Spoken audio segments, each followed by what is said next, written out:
বিএনপির ঐতিহাসিক বিজয়ে শহর গ্রামে বিরাজ করছে উৎসবের আমেজ। নওগাঁর ৬ আসনের ৫টিতেই বিএনপির জয়, বাকি ১ আসনে বিজয়ী জামাত ইসলামের প্রার্থী।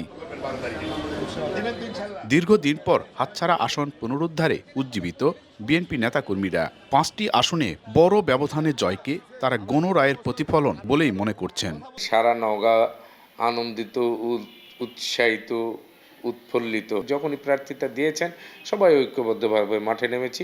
আমরা বেশি সময় পাইনি, তারপরও আমরা যেটা আশা করেছিলাম সেই আশারূপ আমরা ফলটা পাই। এদিকে ব্যাপক বিজয়ে জেলা জুড়ে বিএনপি নেতাকর্মীদের উচ্ছ্বাস যেমন বেড়েছে, তেমনি বেড়েছে প্রত্যাশার পারদও। এখানকার জনগণের প্রত্যাশা অনুযায়ী নির্বাচিত যারা হয়েছে তাদের কাছে নওগাঁর জনগণের অনেক প্রত্যাশা, যেমন রাস্তা 4 লেন করা, এখানে কৃষি একটা সমৃদ্ধশালী জেলা, এই জেলাতে কৃষির উপরে বিভিন্ন কাজ আছে, যেমন এখানে হিমাগার করা দরকার, আম প্রক্রিয়াজাতকরণ করা, এখানে আলু প্রক্রিয়াজাতকরণের জন্য এখানে কোল্ড স্টোর করা। তারা যদি এই দাবিগুলো বাস্তবায়ন করে নওগাঁর জনগণ তাদের প্রত্যাশা অনুযায়ী প্রাপ্তি আসবে সেটাই আশা করে।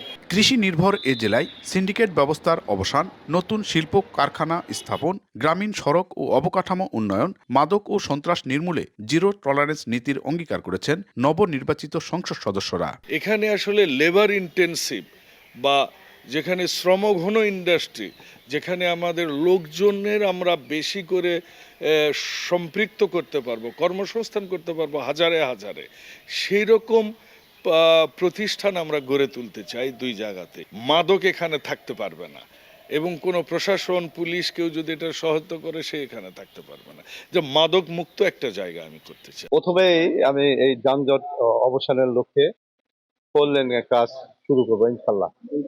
আর দ্বিতীয়ত আমাদের স্পোর্টস, বিশেষ করে জেলা ক্রীড়া সংস্থা, এই স্টেডিয়ামকে আমি ন্যাশনাল ডিস্ট্রিক্ট স্টেডিয়াম, পূর্ণাঙ্গ স্টেডিয়াম করার দ্বিতীয় আমার কাম, এই যাতে সকল ফ্যাসিলিটিস থাকে।